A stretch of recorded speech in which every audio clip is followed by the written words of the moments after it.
I am melting, but the river's nice and cool. I would love to jump in. Car stopped for us, started to reverse, and went straight down a ditch. We're walking up to the border. Smelly, dusty. Hope China doesn't smell like this. We're Marlon and Alex, and in 2017 we came up with the crazy idea to hitchhike all the way from Thailand to Spain. This is our story.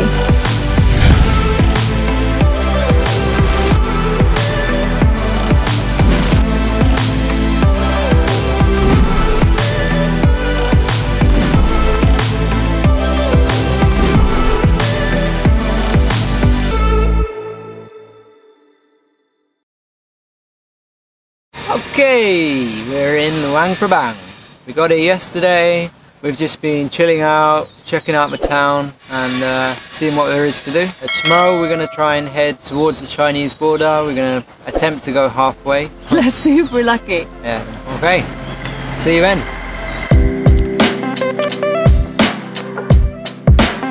It was really hot in Luang Prabang, and we ended up spending most of our time down by the river. It was the only way that we could get some breeze. We also tried to cross one of the many bridges, but to our surprise, crossing was not for free. One more bridge where you have to pay money to get across. Money. Luang Prabang was the perfect place for a well-needed break from hitchhiking. The only regret we have is that we didn't go for a swim in the river like these kids.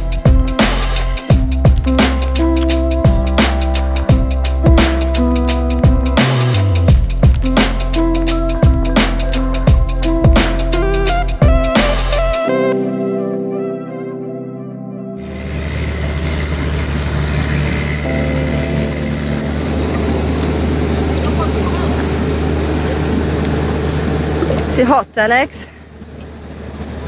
I am melting. But the river's nice and cool. I would love to jump in. Go on then. Right. Wrong clothes.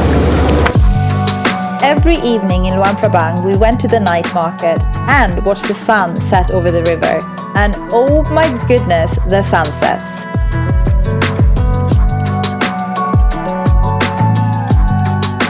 About 6:45 in Luang Prabang. Got up at 6. Took 45 minutes to pack for some reason. Anyway. I was slow. Yeah. Anyhow, we stayed one day extra because I wasn't feeling alright, but now we're off. And we're actually going to allow ourselves one extra day to get to the border. So Yeah, looks like a 2 or 3 days to the interesting border. hike to get there. Go. So we will start our China adventure a little bit later, but we'll be fine. Get your bridge. Yeah. It's only a small drop to the rocks and the river. We didn't have a best start that morning. Finding a good spot to hitchhike required a 5-kilometer walk, and once at that spot we waited nearly an hour before getting our first ride of the day. Ride number 1.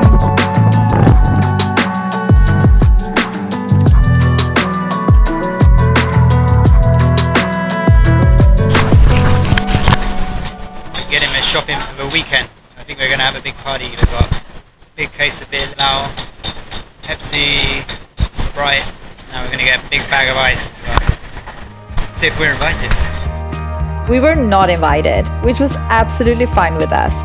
With the long waits in Laos, we just wanted to get on with our day on the road, and then this happened. Car stopped for us, started to reverse, and went straight down a ditch. We're in car number 2 of the day. The same guy who reversed into the ditch. Amazing.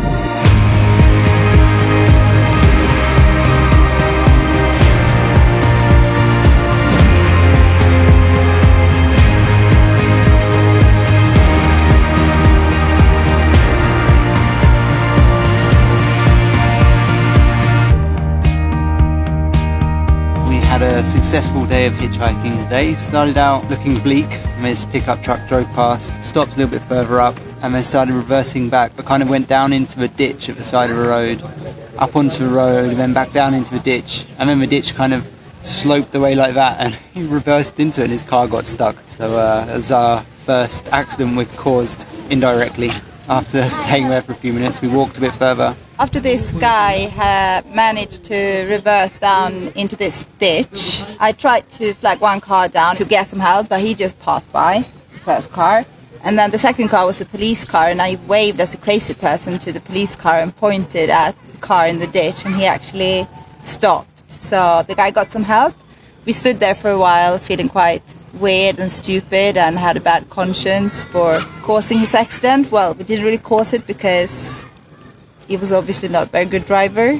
Waited another 20 minutes or so, half an hour, and then the same guy who had driven into the ditch actually stopped for us. And it was funny because I said, "Oh, Marlon, I don't want to go in the car with that guy." It was lucky he didn't have to go in the car with him. But as no one else was stopping, we took our chances and went with him. His driving was questionable, times overtaking on blind corners on Mountain Road.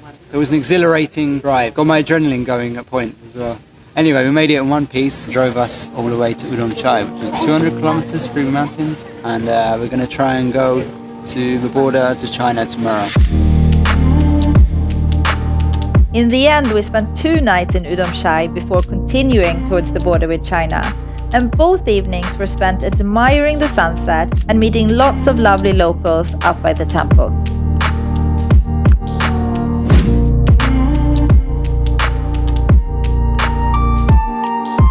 Good morning. Alright, it's about 7:15 and we're going to walk up the road and try and get a ride up to Balkan, which is the border to China. We'll see, they're not very good at picking you up here in Laos, so... It's supposed to be about 2.5 hours drive, so we'll see how long it takes us. Yeah, and then we're going to Yinghong.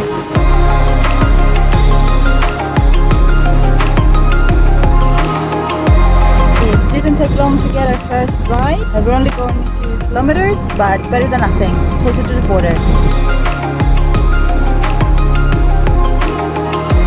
We got a ride with a Chinese woman to a petrol station outside of Udon Chai, where we were convinced we would be stuck for a while.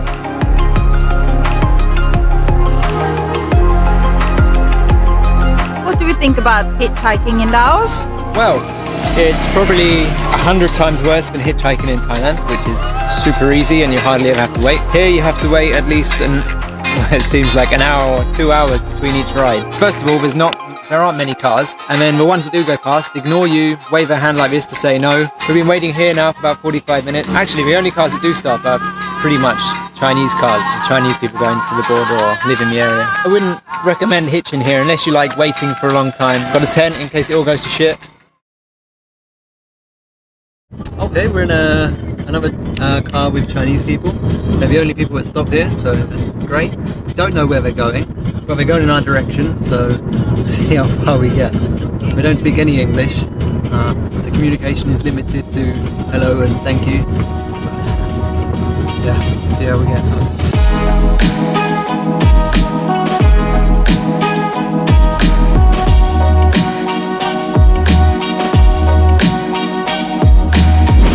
You guys won't believe our luck. This Chinese couple was going to the border and they told us that we could cross into China in their car. But we kindly declined as we still had one more thing to do. We want to change our Lao money, the kip, into Chinese money. On the internet we haven't found much information about this. Some write that you can't, some write that you can't change it here. We hope that we can. We're just gonna have to find a place. If not, I guess we're gonna have to go to the duty-free shopping mall and just spend it all. It's about 450,000 kip. I don't know how much it is. Maybe 30-40 euros or something like that. Not sure. Let's see.